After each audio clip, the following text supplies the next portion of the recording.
नमस्कार विद्यार्थी मित्रांनो. आज आपण राज्याचा अर्थ, राज्याची वैशिष्ट्य या संदर्भामध्ये बोलणार आहोत. राज्य ही संकल्पना जी आहे ती राज्यशास्त्रातील सगळ्यात प्राथमिक आणि राजकीय विश्वाशी पूर्वांपार अभिन्नपणे जोडली गेलेली अशा पद्धतीची ही संकल्पना आहे. पण तरी सुद्धा राज्यशास्त्रामध्ये जेवढा गोंधळ या संकल्पनेच्या संदर्भामध्ये आहे तेवढा दुसरा कोणत्याच संकल्पनेच्या बाबतीमध्ये आतापर्यंत झालेला नाही, ही वस्तुस्थिती आहे.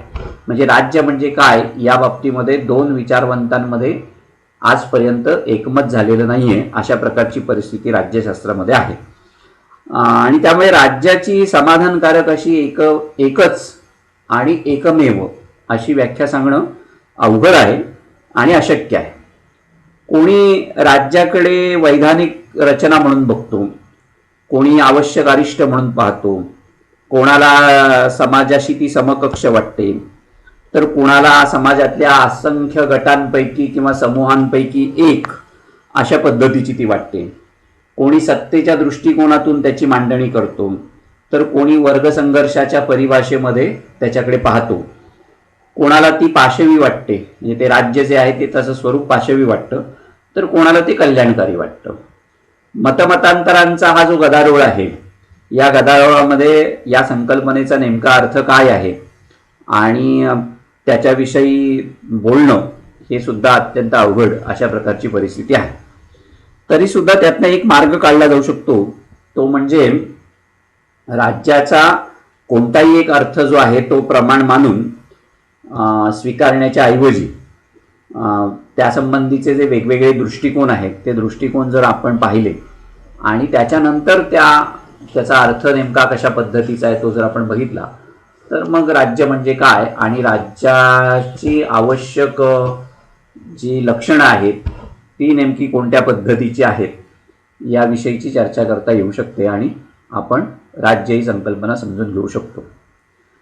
आता राज्य ही संकल्पना समजून घेण्याच्या आधी पहिल्यांदा आपण ॲरिस्टॉटलच्या एका विधानाकडे जाऊयात की माणूस हा सामाजिक प्राणी आहे, तसाच तो राजकीय प्राणी आहे, असं ॲरिस्टॉटलचं म्हणणं होतं. म्हणजे त्यानं समाज निर्माण केला आणि राज्य निर्माण केलं किंवा राजकीय क्षेत्र हे जे आहे ते मनुष्याच्या जीवनाचं अभिन्न अंग आहे असंच ॲरिस्टॉटलला म्हणायचं होतं. म्हणजे ॲरिस्टॉटल असं म्हणायचं की समाजापासून दूर राहणारा माणूस हा एकतर पशु तरी असला पाहिजे किंवा देवता तरी असली पाहिजे.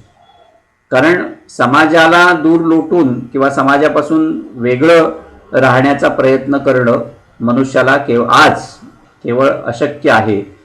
इतपत मनुष्यानं समाज आणि राज्य या संकल्पना पुढे नेलेल्या आपल्याला साधारणतः दिसतात. त्यामुळे अतिप्राचीन काळी ज्या पहिल्या संस्था माणसानं निर्माण केल्या त्याच्यामध्ये राज्याचा समावेश होतो. हा सगळ्यात महत्त्वाचा भाग आहे.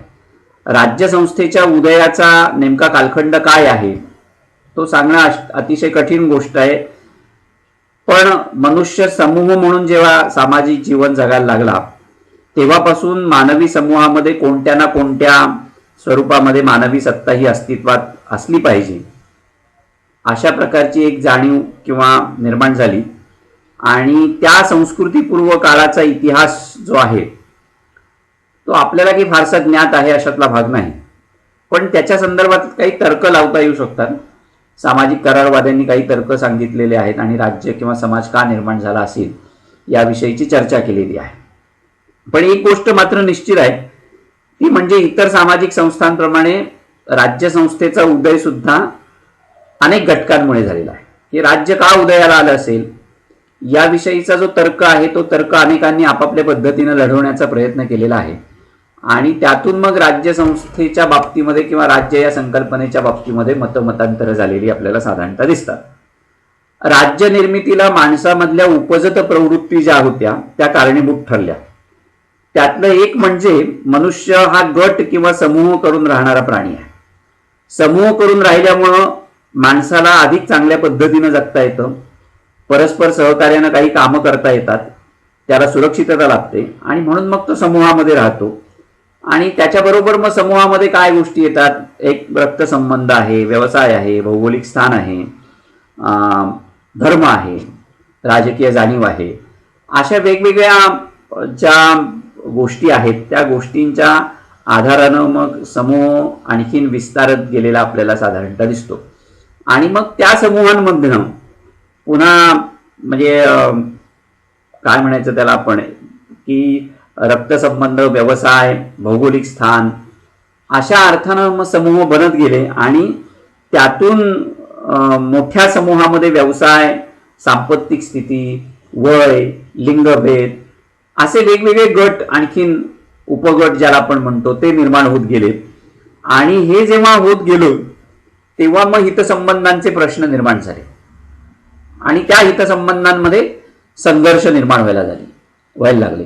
आणि त्या संघर्षातून मग जी व्यवस्था, समाज म्हणून जी काही व्यवस्था उभी राहू पाहत होती ती पुन्हा नष्ट होईल की काय अशा पद्धतीची भीती निर्माण झाली. आणि त्यातून मग सर्व हितसंबंधांना एकत्रित करणारं अशा पद्धतीचं राज्य निर्माण झालं असावं किंवा सामूहिक हिताचं रक्षण करण्यासाठी आणि इतर समूहांपासून किंवा इतर गटांपासून आपल्या समूहाचं रक्षण करण्यासाठी समाज किंवा राज्य निर्माण झाले असावेत असाही तर्क हा साधारणतः राज्य निर्मितीच्या मागे किंवा समाज निर्मितीच्या मागे सांगितला जातो. हे जे काही सामूहिक हित जे गटांसाठी आवश्यक होतं त्या सामूहिक हिताचं संरक्षण करणाऱ्या सत्तेच्या उदयानं माणसाच्या राजकीय जीवनाला प्रारंभ झाला असं आपल्याला म्हणता येईल. आणि पुढे याच सत्तेचं राज्यामध्ये रूपांतर झालेलं आपल्याला दिसतं. म्हणजे तिचं कार्यक्षेत्र वाढत गेलं राज्यसंस्थेचं आणि ती आणखीन अधिकाधिक सुसंघटित ज्याला आपण म्हणतो ती सुसंघटित बनत गेलेली आपल्याला दिसते. आता माणसातील या उपजत प्रवृत्तींच्या व्यतिरिक्त राज्याचा उदय होण्यासाठी कोणते घटक कारणीभूत ठरले याविषयी सुद्धा काही तर्क लावता येतात. एक 4-5 घटक आपल्याला राज्याच्या उदयाच्या संदर्भामध्ये सांगता येऊ शकतात की त्या घटकांमुळे राज्य निर्माण झालं असावं. ते एक 5 घटक आहेत. एक म्हणजे रक्तसंबंध आहे, दुसरा म्हणजे धर्म, तिसरा व्यवसाय, चौथा दंड सामर्थ्य आणि 5वा जो घटक आहे तो म्हणजे माणसामधली राजकीय जाणीव. या घटकांमुळे राज्य निर्माण झालं असावं असं म्हणता येतं. समाज आणि राज्य निर्मितीच्या प्रक्रियेचा प्रारंभ जो आहे तो साधारणतः कुटुंब व्यवस्थेपासून सुरू झाला असं म्हणता येतं. कुटुंबामध्ये व्यक्तींना एकत्र ठेवण्यासाठी रक्तसंबंध हा घटक कारणीभूत ठरतो. कुटुंबातले वयोवृद्ध पुरुष कुटुंब प्रमुख असतो आणि कुटुंबातील सगळ्या व्यक्ती ज्या असतात त्या त्याच्या आज्ञा पाळतात. पुढे अनेक कुटुंब एकत्र येऊन त्यांचा गट बनला, अनेक गट एकत्र येऊन त्यांची टोळी बनली. अशा टोळ्यांनी आपलं भटकं जीवन संपवून स्थिर जीवनाला प्रारंभ केल्यानंतर समाज आणि राज्य निर्माण झालं असावं असा सुद्धा एक तर्क मांडला जातो. कुटुंबामध्ये कुटुंब प्रमुखाची, गणामध्ये गणप्रमुखाची किंवा टोळीमध्ये टोळी प्रमुखाची आज्ञा ज्या होत्या त्या इतर लोक निमूटपणे सहन करत होते आणि त्यांच्यामध्ये श्रम विभागणी होती, स्वसंरक्षणाची तरतूद होती आणि रक्तसंबंधांमुळे एकोपा होता. सगळ्यात महत्वाची गोष्ट म्हणजे अशा पद्धतीनं आज्ञापालन, विधिनियम ज्याला आपण कायदे म्हणतो, संरक्षण व्यवस्था, ऐक्य अशा राज्यसंस्थेत आढळून येणारी जी काही तत्व होती त्या तत्वांचा उगम हा कुटुंब, गण, टोळी या अवस्थांमधनं झालेला आपल्याला साधारणतः दिसतो. दुसरा मुद्दा मगाशी मी जो म्हणत होतो की राज्य निर्मितीसाठी कोणते घटक कारणीभूत ठरले असतील त्याच्यातला एक घटक म्हणजे धर्म, की राज्य निर्मितीला कारणीभूत ठरलेला हा दुसरा घटक आहे. प्राचीन काळापासून धर्माचा म्हणजे समाजावर फार मोठा असा पगडा होता. अगदी तो अलीकडच्या मध्ययुगीन कालखंडापर्यंत आपल्याला दिसतो. धार्मिक नियम लोक निष्ठेनं पाळत होते. रानटी अवस्थेतलं अराजक जे होतं ते अराजक संपुष्टात आणून सामाजिक ऐक्य, शिस्त आणि आज्ञापालन या गोष्टी मानवी समूहामध्ये रुजवण्याचं काम जे होतं ते धर्मानं केलं.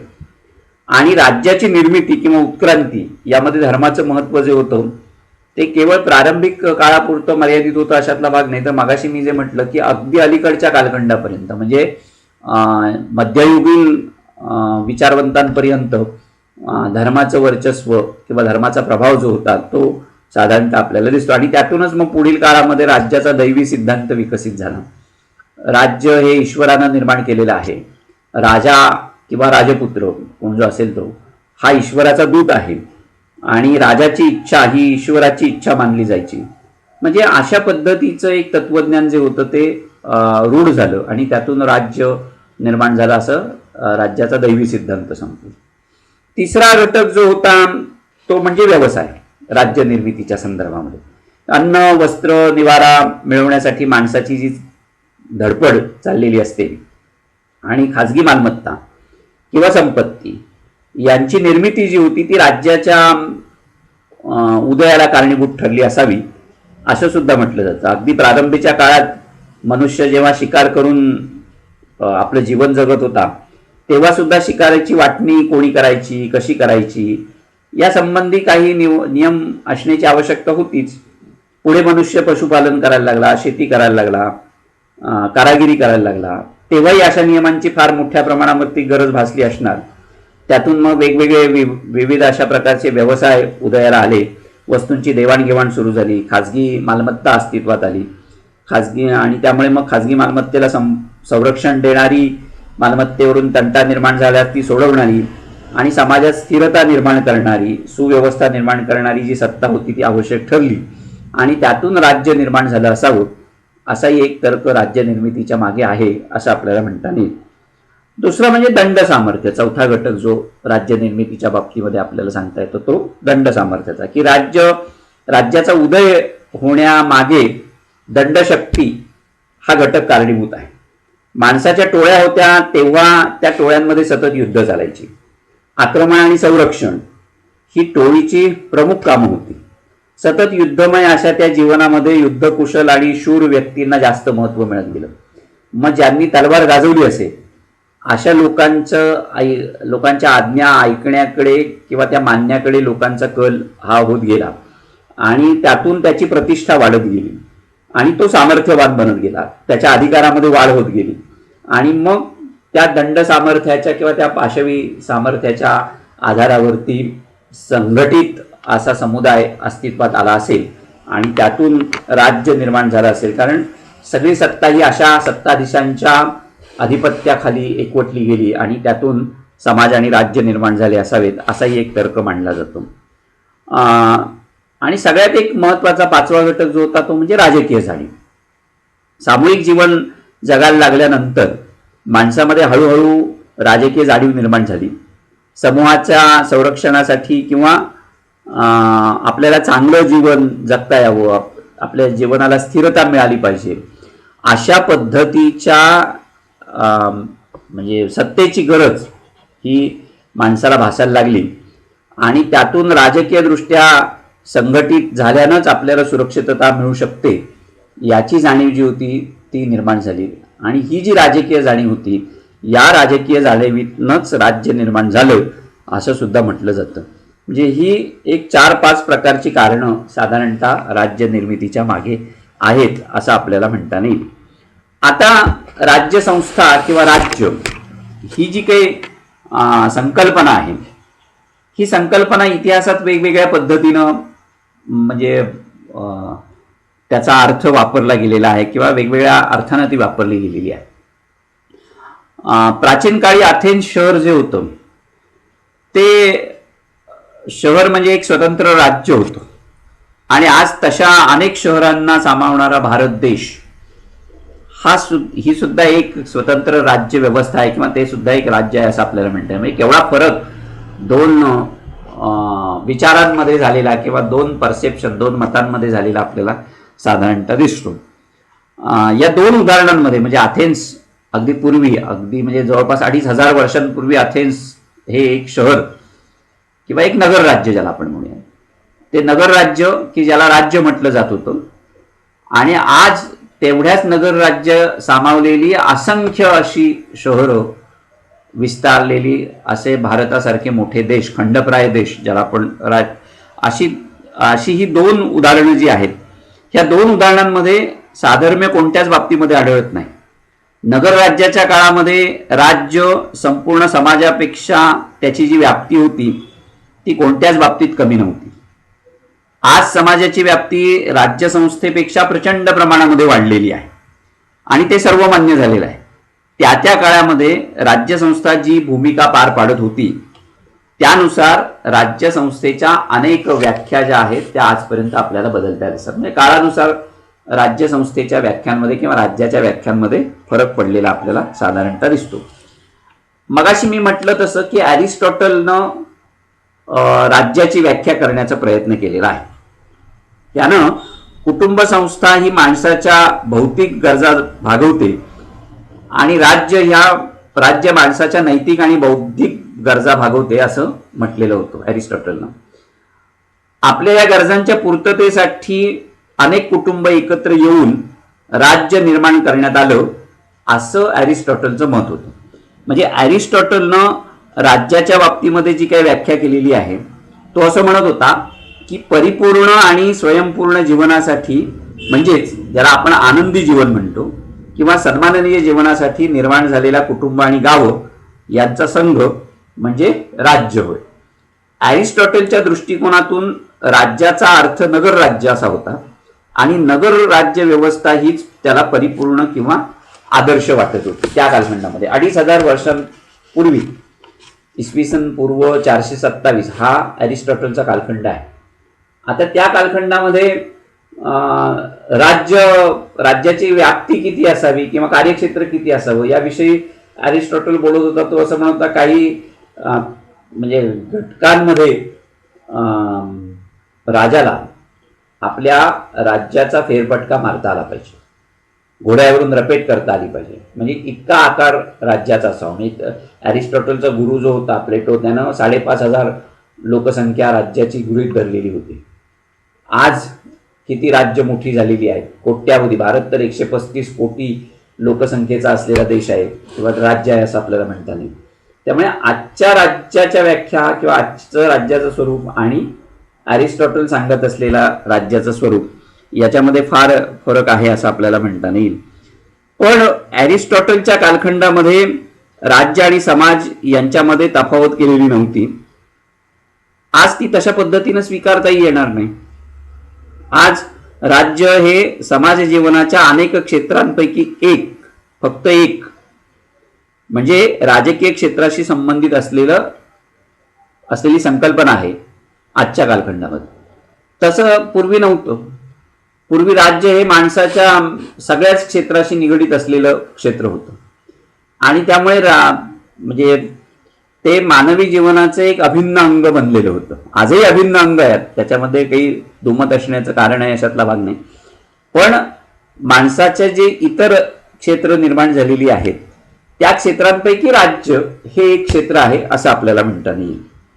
प्राध्यापक ब्लंशली यांनी जी व्याख्या केलेली आहे राज्याची ते असं म्हणत होते की निश्चित भूप्रदेशावरती राजकीय दृष्ट्या संघटित झालेला लोकसमूह म्हणजे राज्य.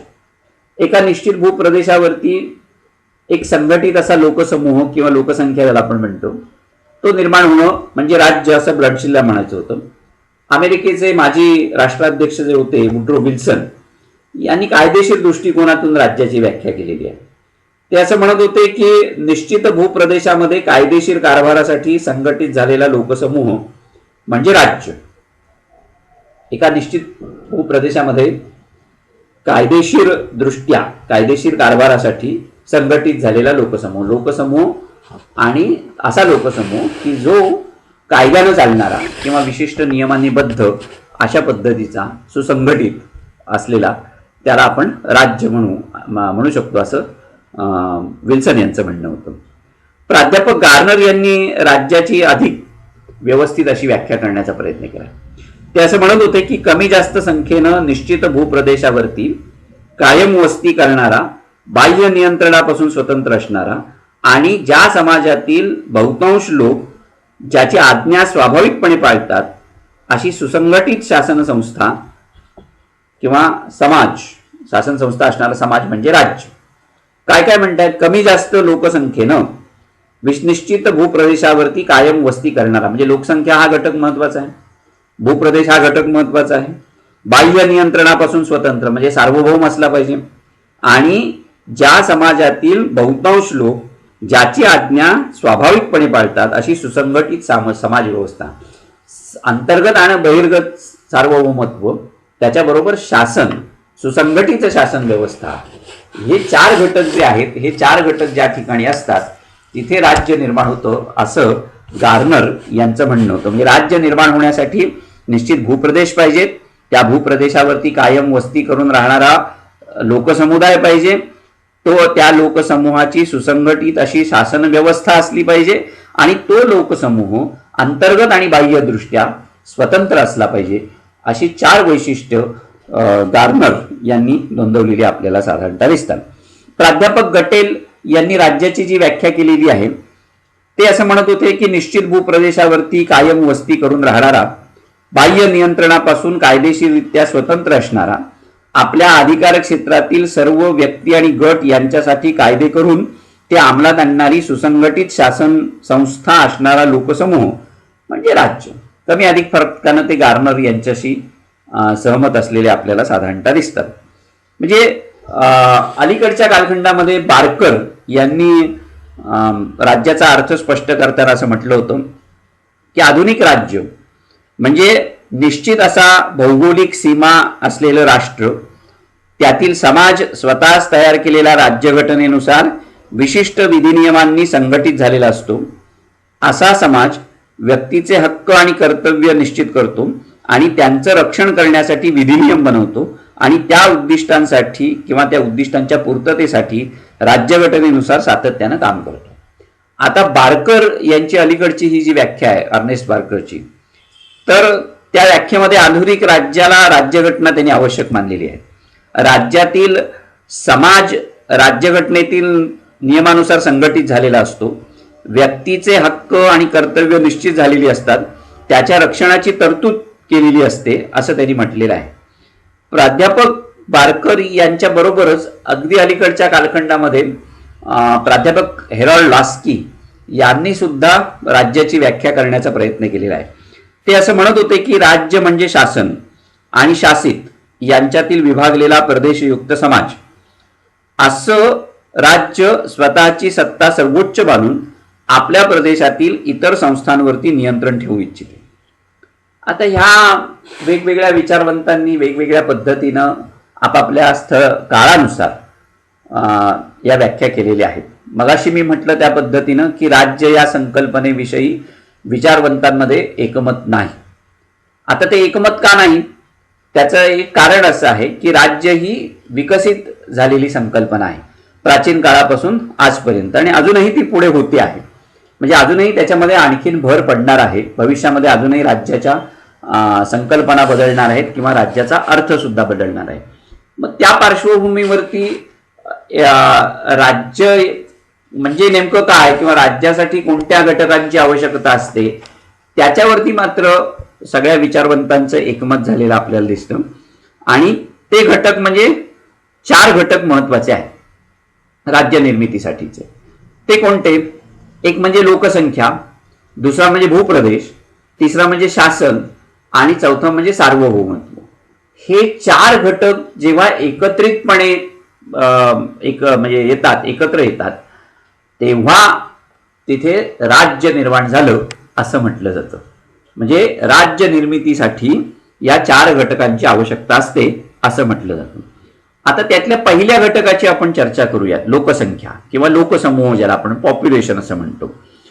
आता पॉप्युलेशन म्हणजे कोणतीही संस्था निर्माण होण्यासाठी लोकांची गरज आहे. लोकांशिवाय संस्था निर्माणच होणार नाही, समाज निर्माण होणार नाही, राज्य निर्माण होणार नाही. प्राण्यांचं काही राज्य निर्माण होत नाही हे लक्षात घेणं जास्त महत्त्वाचं आहे. त्यांची काही घटना आहे किंवा त्यांची शाळा कॉलेजेस आहेत आणि तिथे काहीतरी नियमावली आहे असं काही कुठे चित्र आपल्याला दिसत नाही.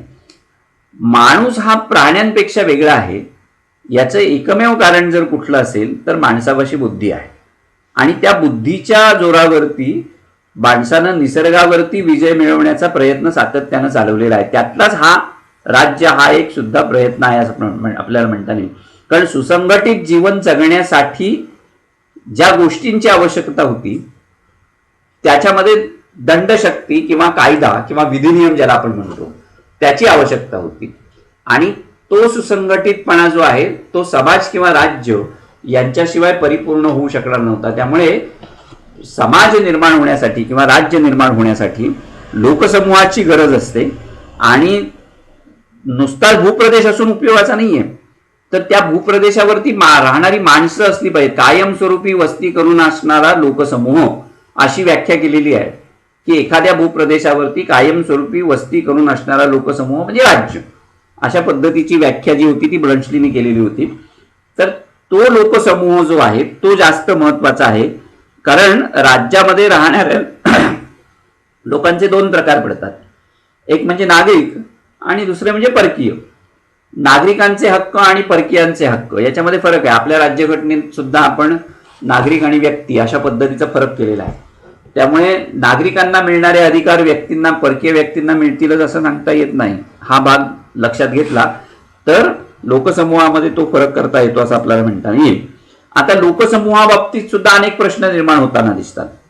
म्हणजे राज्याची लोकसंख्या किती असावी हा कळीचा मुद्दा आहे. पूर्वीच्या काळात काही विचारवंतांनी राज्याची लोकसंख्या किती असावी हे ठरवण्याचा प्रयत्न केलेला आहे.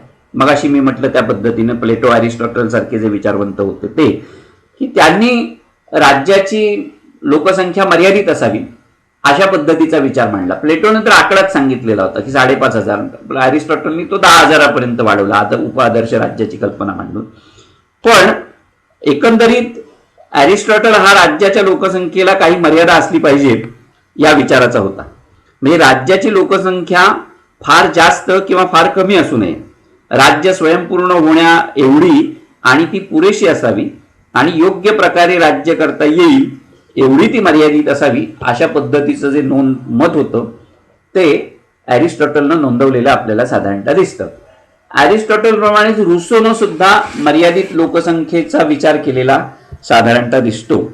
आणि राज्याच्या आकारमानाच्या प्रमाणामध्ये लोकसंख्या असावी अशा पद्धतीचं मत त्यानं व्यक्त केलेलं आपल्याला दिसतं.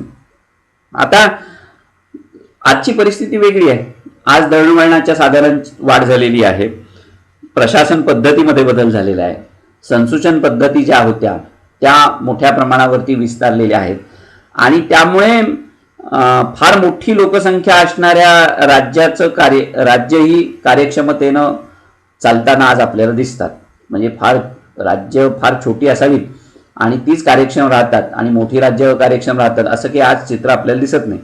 आपल्याच देशाचं उदाहरण जर आपण घेतलं तर 135 कोटी लोकसंख्या आपली आहे, पण तरी सुद्धा अगदी सुव्यवस्थित सुसंघटितपणे आपला राज्यकारभार चाललेला आहे हे नाकारता येत नाही. म्हणजे ते लक्षात घेणं जास्त महत्त्व आहे. आणि त्यामुळे झालंय काय की अशा मोठ्या राज्यांमध्ये मग सत्तेचं विभाजन, राज्य पातळीवरचं प्रशासन, प्रांतिक पातळीवरचं प्रशासन, स्थानिक पातळीवरचं प्रशासन असे प्रशासनाचे घटक निर्माण करून आधुनिक राज्यामध्ये काही कामं त्यांच्याकडे सोपवलेली आपल्याला दिसतात. म्हणजे राज्याची कमीत कमी किंवा जास्तीत जास्त लोकसंख्या ठरवण्याचा जो प्रयत्न आहे तो निरर्थक आहे असं आपल्याला म्हणता येईल. आधुनिक काळात काही हजार लोकसंख्या असलेली राज्य आहेत. मोनॅको किंवा सन मॅरिनो सारखी राज्य अतिशय छोटी राज्य लोकसंख्येच्या आकारमानानं. भारत, अमेरिका, चीन, रशिया अशी लोकसंख्येच्या आकारमानानं मोठी असलेली राज्य सुद्धा आपल्याला दिसतात. पण ह्या सगळ्या वादात न जाता आपण लोकसंख्येच्या बाबतीमध्ये असं म्हणूया की लोकसंख्येचा विचार करत असताना लोकांमधील गुणांचा सुद्धा विचार केला पाहिजे. म्हणजे अज्ञानी, मागासवर्गीय, दुर्बल किंवा अकार्यक्षम अशा मोठ्या लोकसमूहापेक्षा सुशिक्षित, कार्यक्षम, राष्ट्रप्रेमी अशा लोकांचं राज्य हे वेगानं प्रगती करत असतं. त्यामुळे लोकसंख्या कशी असावी किंवा लोकांमध्ये गुण कसे असावेत या संदर्भामध्ये आपण त्याच्या चांगुलपणाचा किंवा चांगल्या गुणांचा विचार करणं हा जास्त फायदेशीर ठरू शकतो. म्हणजे असा लोकसमूह की जो कार्यक्षम, राष्ट्रप्रेमी आणि सुशिक्षित आहे तो आपल्या राज्याचा दर्जा आणि प्रतिष्ठा जी आहे ती उंचावू शकतो. त्यामुळे तशी लोकसंख्या असली पाहिजे असं म्हणू शकतो. दुसरा राज्य निर्मितीसाठीचा घटक जो आहे तो म्हणजे भूप्रदेश. प्राचीन काळी मगाशी मी म्हटलं तसं मनुष्य हा भटक्या अवस्थेमध्ये होता आणि त्या काळी माणसाच्या टोळ्या होत्या. त्या टोळ्या शिकार करून त्याच्यावरती गुजराण करत होत्या. अशा अवस्थेमध्ये कायमस्वरूपी वस्ती करून राहणं ही अशक्य कोटीतली गोष्ट होती. त्यामुळे राज्य निर्माण झाली नाहीत. हा त्यातला महत्वाचा भाग. जेव्हा माणूस स्थिरावला आणि सुसंघटित जीवन जगायला लागा किंवा सुसंघटित रचना त्यानं निर्माण केली असेल, तेव्हा त्यांचं राज्य निर्माण झालं असेल. आणि त्या दृष्टिकोनातून मग भूप्रदेश जो होता तो जास्त महत्वाचा ठरायला लागला. आता अगदी अलीकडच्या कालखंडामध्ये म्हणजे मध्ययुगीन काळापर्यंत राज्याच्या सीमारेषा अगदी काटेकोरपणे ठरलेल्या नव्हत्या, जशा आज ठरलेल्या आहेत. म्हणजे भारत आणि पाकिस्तान यांची सीमारेषा किंवा भारत आणि बांगलादेश यांची सीमारेषा, ह्या जितक्या काटेकोरपणे आपण ठरवतो तितक्या काटेकोरपणे मध्ययुगापर्यंत सुद्धा राज्यांच्या सीमारेषा ठरलेल्या नव्हत्या, ही वस्तुस्थिती होती. आणि त्या ढोबळमानाने ठरलेल्या होत्या. अगदी 19व्या शतकात सुद्धा आफ्रिकेतल्या काही जनजाती ज्या होत्या भटक्या, किंवा त्यामुळे त्यांच्या राज्यांच्या सुद्धा सीमारेषा ज्या होत्या त्या निश्चित नव्हत्या. म्हणजे भूप्रदेश जो आहे हा भूप्रदेश अगदी अलीकडच्या कालखंडामध्ये सीमारेषांच्या दृष्टिकोनातून जास्त महत्वाचा ठरायला लागलेला आपल्याला दिसतो. निश्चित असा भूप्रदेश, त्याच्या अंतर्गत असलेली खनिज संपत्ती, नद्या किंवा इतर प्राकृतिक घटक जे आहेत त्याच्यावरती राज्याची मालकी असते आणि त्याच्यावरती त्याचं पूर्ण नियंत्रण असतं. त्यामुळे तो भूप्रदेश नेमका कशा पद्धतीचा आहे याच्यावरती सुद्धा म्हणजे राज्याचं काय म्हणायचं आपण त्याला, यश किंवा राज्याचे ज्याला चांगले दिवस आपण म्हणतो राज्याच्या संदर्भातले, ते अवलंबून असतात. आता इंग्लंड सारख्या राष्ट्रानं जगातल्या अर्ध्या अधिक निम्म्यापेक्षा जास्त देशांवरती राज्य केलेलं होतं. एक कालखंड असा होता, कारण त्यांच्याकडे नैसर्गिक साधन समृद्धी होती, वैज्ञानाचे शोध इंग्लंडमध्ये लागलेले होते आणि त्या बळावरती त्यांनी संपूर्ण जग आपल्या प्रभावाखाली आणण्याचा प्रयत्न केला होता, म्हणजे वसाहत निर्माण करण्याचा प्रयत्न केलेला होता. त्यामुळे भूप्रदेश हा सुद्धा महत्त्वाचा ठरतो, कशा पद्धतीचा आहे त्याच्यावरती. म्हणजे एखाद्या देशाला सागरी किनारपट्टी असते, त्याला सागरी हद्द असं म्हणतात. त्या सागरी सरहद्दीच्या आतील समुद्रांतर्गत खनिज संपत्तीवरती त्या देशाची किंवा त्या राज्याची मालकी असते. उदाहरणार्थ मुंबई नजीक बॉम्बे हायचा प्रकल्प आहे, त्यातून जे खनिज तेल निघतं ते आपल्याकडे आपण वापरतो.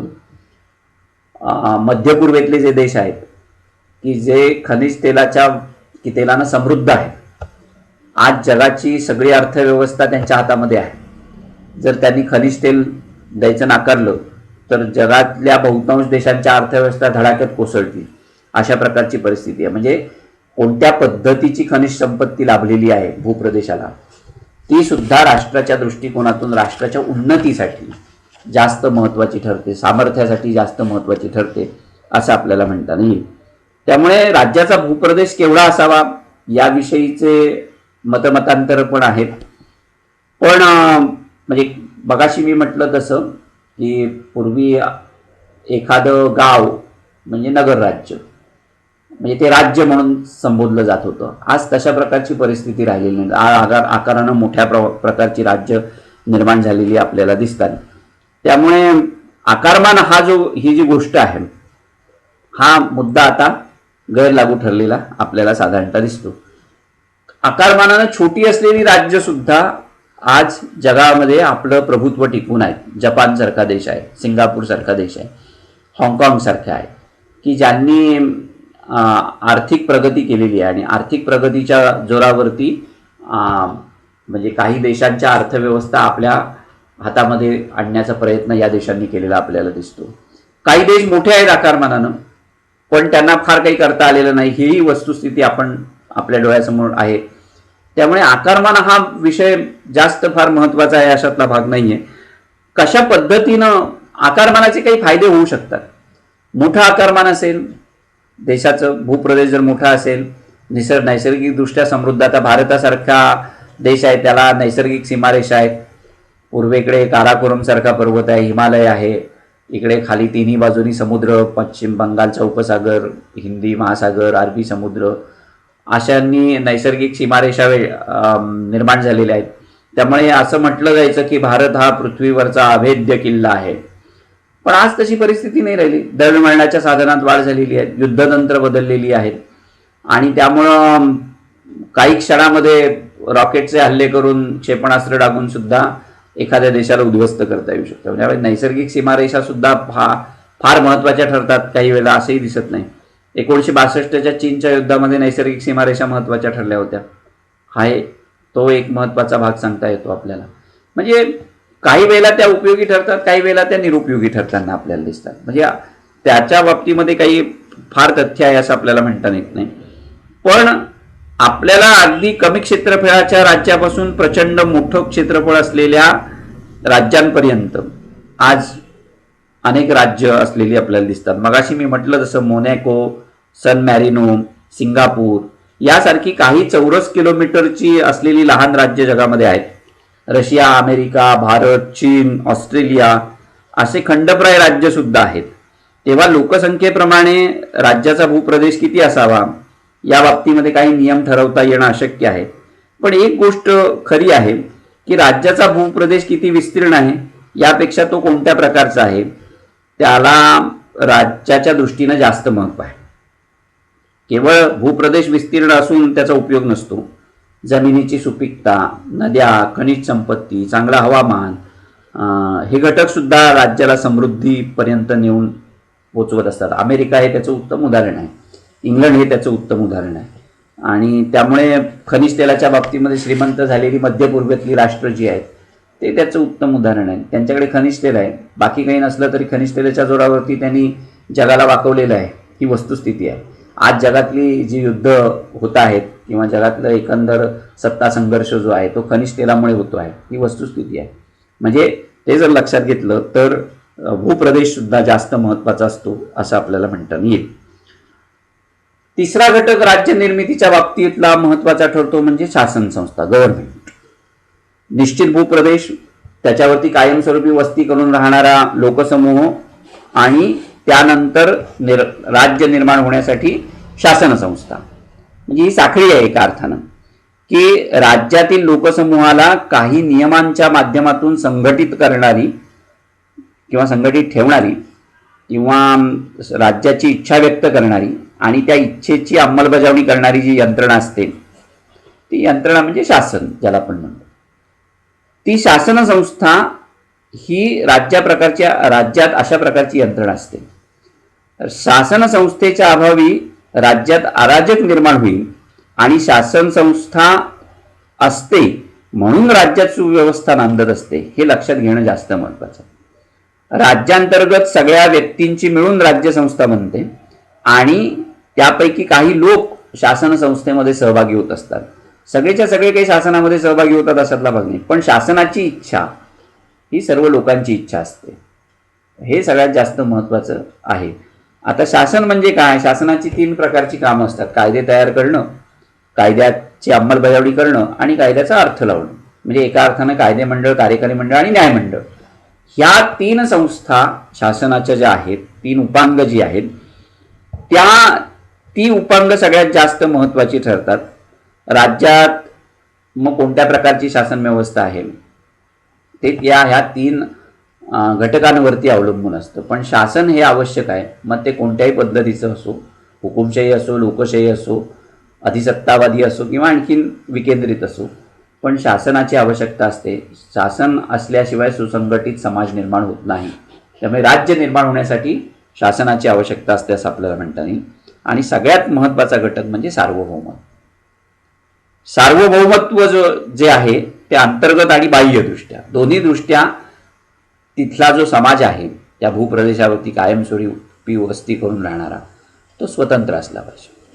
15 ऑगस्ट 1947 पूर्वी भारत हे राज्य नव्हतं. भारतापाशी भूप्रदेश होता, लोकसंख्या होती, शासन संस्था होती, पण सार्वभौमत्व नव्हतं. भारत हा ब्रिटिशांच्या अधीन होता. त्यामुळे भारत हे राज्य 15 ऑगस्ट 1947 नंतर निर्माण झालं. 15 ऑगस्ट 1947 पूर्वी भारत हे राज्य नव्हतं, कारण भारतापाशी सार्वभौमत्व नव्हतं. सार्वभौमत्व म्हणजे अंतर्गत आणि बाह्यदृष्ट्या तिथला समाज, तिथली शासन, तिथले लोक जे आहेत ते स्वतंत्र असणं, त्यांच्यावरती कोणाचंही नियंत्रण नसणं, अंतर्गत कारभाराच्या दृष्टिकोनातून निर्णय घेण्याचं स्वातंत्र्य त्यांना असलं पाहिजे, राज्य कारभारामध्ये सहभागी होण्याचं स्वातंत्र्य त्या व्यक्तींना असलं पाहिजे. ही अंतर्गत सार्वभौमत्वाची लक्षणं आहेत. आणि बहिर्गत दृष्ट्या कुठलाही आंतरराष्ट्रीय दबाव त्या लोकसमूहावरती असता कामा नये किंवा आंतरराष्ट्रीय पातळीवरती सुद्धा निर्णय घेण्याचं स्वातंत्र्य त्या लोकसमूहाला असणं ह्या बहिर्गत सार्वभौमत्वाचं लक्षण आहे. म्हणजे कुठल्याही पद्धतीच्या दडपणाशिवाय तो लोकसमूह स्वतंत्रपणे जीवन आपलं जगत असला पाहिजे. अशा पद्धतीने हे 4 घटक जेव्हा एकत्र येतात तेव्हा त्यांचं राज्य बनतं. राज्य निर्माण होण्यासाठी या 4 घटकांची आवश्यकता असते असं आपल्याला म्हणता येईल. आता मगाशी मी म्हटलं तसं की राज्याविषयीचे वेगवेगळ्या पद्धतीचे दृष्टिकोन आहेत. आदर्शवादी दृष्टिकोनातून ज्यांनी राज्याचा विचार केला ती लोक राज्य हे म्हणजे विश्वचेतनाचा एक अविभाज्य भाग आहे असं मानतात. किंवा राज्यसंस्था राज्यातील वेगवेगळ्या वर्गांच्या परस्पर विरोधी हितसंबंधांच्या वर असते. म्हणजे राज्यसंस्था ही सर्वोच्च आहे, त्यामुळे ती सार्वजनिक हिताची धोरणं जी आहेत ते निपक्षपातीपणे राबवू शकते अशा पद्धतीचा विचार आदर्शवादी विचारवंत मांडतात. त्यामुळे राज्य ही समाजातील सर्वोच्च संस्था आहे आणि त्याला आव्हानित करण्याचा अधिकार जनतेला नाही किंवा लोकांना नाही अशा पद्धतीची भूमिका आदर्शवाद्यांनी घेतलेली आपल्याला दिसते. कायदेशीर दृष्टिकोनातून किंवा वैधानिक दृष्टिकोनातून राज्याचा विचार करणारे जे लोक आहेत त्यांनी कायदा आणि सुव्यवस्था अबाधित राखणं हे राज्याचं अंतिम कार्य आहे असं म्हटलं, म्हणजे एकमेव कार्य आहे अशा पद्धतीची भूमिका घेतलेली साधारणतः आपल्याला दिसते. त्यामुळे वैधानिक प्रश्न आणि राजकीय प्रश्न एकमेकांमध्ये मिसळलेले असतात. राज्यसंस्थेकरवी कायद्यांना वैधता मिळते आणि वैधानिक क्षमतेचा मूलस्रोत हा राज्यसंस्थेमध्ये असतो असं वैधानिक दृष्टिकोनातून राज्याची मांडणी करणारी लोक होती त्यांचं म्हणणं होतं. राज्यसंस्थेविषयीचा मार्क्सवादी दृष्टिकोन जो होता तो आणखीन वेगळा आहे. या दोन्ही दृष्टिकोनांपेक्षा म्हणजे आदर्शवादी आणि वैधानिक दृष्टिकोनापेक्षा मार्क्सवादी दृष्टिकोन जो आहे तो वेगळ्या पद्धतीचा आहे. मानवी समाजामध्ये सदा सर्व काळ राज्यसंस्था अस्तित्वात होती म्हणून ती नैसर्गिक आणि आवश्यक आहे हे मार्क्सवादी अभ्यासकांना मान्य नाही. हे सगळ्यात महत्त्वाचं आहे लक्षात घेणं. आणि त्यांचं असं मत होतं की राज्यसंस्था हे सामाजिक विकासाच्या विशिष्ट टप्प्यावरती अस्तित्वात आलेली आहे आणि त्या टप्प्यावरती म्हणजे कुठल्या की ज्या टप्प्यावरती खाजगी मालमत्तेचा उदय झाला, विषमता निर्माण झाली, अशा टप्प्यावरती राज्य उदयाला आलं आणि त्यातनं मग वर्गसंघर्ष निर्माण झाले. कारण विषमता आहेरे आणि नाहीरे असे 2 वर्ग निर्माण झाले आणि त्या वर्गसंघर्षाचा परिपाक म्हणजे राज्यसंस्थेचा विलय अशी भूमिका जी आहे ती मार्क्सवाद्यांनी घेतलेली आहे. म्हणजे राज्य नको, एका अर्थानं राज्यसंस्था ही निपक्षपाती नाही किंवा सार्वजनिक धोरणं राज्यसंस्था राबवते ती भांडवलशाहांना किंवा भांडवलदारांना अनुकूल अशा पद्धतीचीच राबवते अशा पद्धतीची भूमिका जी आहे ती मार्क्सवादी विचारवंतांनी घेतलेली आहे. त्यामुळे राज्य नको, राज्य हे व्यक्तीच्या शोषणाचं साधन आहे अशी भूमिका मार्क्सवाद्यांची आहे. त्यामुळे राज्य हे आपोआप विलयाला जाईल, वर्गसंघर्ष निर्माण होईल आणि वर्गसंघर्षानंतर आपोआप राज्याचा विलय होईल आणि वर्गविहीन राज्य किंवा अराज्यवादी व्यवस्था ज्याला आपण म्हणतो ती निर्माण होईल असा आशावाद मार्क्सवाद्यांनी बाळगलेला आपल्याला दिसतो. राज्यसंस्थेचं स्वरूप कसं आहे, राज्यसंस्थेचं कार्यक्षेत्र किती मोठं आहे या प्रश्नांची उत्तरं अनेकांनी आजवर दिलेली आहेत. आणि ही जी काही उत्तरं आहेत ही उत्तरं जी दिली गेलेली आहेत त्याच्या मागे आपण हे जे 2-3 दृष्टिकोन वैधानिक किंवा मार्क्सवादी किंवा आदर्शवादी म्हणतो ते की त्याच्या मागे कुठला ना कुठला तरी एक दृष्टिकोन असतो. राज्य वर्चस्ववादी भूमिकेपासून म्हणजे स्टेटिझम ज्याला आपण म्हणतो त्या भूमिकेपासून अराज्यवादी ज्याला अनार्किझम असं म्हणतो की त्या भूमिकेपर्यंत अनेक प्रवाह हे राज्याच्या संदर्भामध्ये निर्माण झालेले आहेत. राज्यसंस्थेचं कार्यक्षेत्र मोठ्या प्रमाणावरती समावेशक असावं असं स्टेटिझमवाले म्हणजे राज्य वर्चस्ववादी विचारवंत म्हणतात. तर ते कमीत कमी असावं आणि कालांतरानं राज्यसंस्थाच अनावश्यक ठरावी असं अराजकतावाद्यांचं अराज्यवाद्यांचं म्हणणं होतं, अनार्किझम म्हणतो. म्हणजे तत्वज्ञांचा जो राज्यसंस्थेचा एक आदर्शवादी दृष्टिकोन आहे फिलॉसॉफर लोकांचा तो दृष्टिकोन आणि वैधानिक दृष्टिकोन जो आहे तो दृष्टिकोन ह्या सगळ्या गोष्टींचा जर आपण विचार केला, काही लोकांना राज्य परिवर्तनीय वाटतं, काही लोकांना ते नको असं वाटतं, काही लोकांना ते कल्याणकारी आहे असं वाटतं. असे वेगवेगळे दृष्टिकोन राज्याच्या संदर्भामध्ये निर्माण झालेले आपल्याला दिसतात. अशा परिस्थितीमध्ये ह्या सगळ्या दृष्टिकोनांचा किंवा सगळ्या हेतूंचा विचार जर आपण केला तर सर्वसमावेशकपणे राज्य म्हणजे काय याची व्याख्या काही आपल्याला निश्चितपणे सांगता येणार नाही. पण राज्य निर्मितीसाठी कोणते घटक आवश्यक असतात याच्यावरती मात्र अभ्यासकांचं एकमत आहे. आणि ते 4 घटक म्हणजे कायमस्वरूपी एखाद्या भूप्रदेशावरती वस्ती करून राहणारा सुसंघटित सार्वभौम अशा पद्धतीचा लोकसमूह म्हणजे राज्य असं आपल्याला म्हणते. राज्य निर्माण होण्यासाठी भूप्रदेशाची आवश्यकता आहे, लोकसंख्येची आवश्यकता आहे, शासनाची आवश्यकता आहे आणि सार्वभौम या घटकाची आवश्यकता आहे. हे 4 घटक ज्या वेळेला एकत्र येतील तेव्हा राज्य निर्माण होतं. अशा पद्धतीची भूमिका ही विचारवंतांनी मांडलेली आपल्याला साधारणतः दिसते. आज आपण इथे थांबू आणि पुढल्या भागामध्ये राष्ट्र म्हणजे काय आणि राष्ट्राचे कोणते घटक असतात आणि राष्ट्रराज्य किंवा राष्ट्रीयत्व ज्याला आपण म्हणतो ह्या संकल्पना नेमक्या कोणत्या पद्धतीच्या आहेत त्याचा विचार करू. धन्यवाद.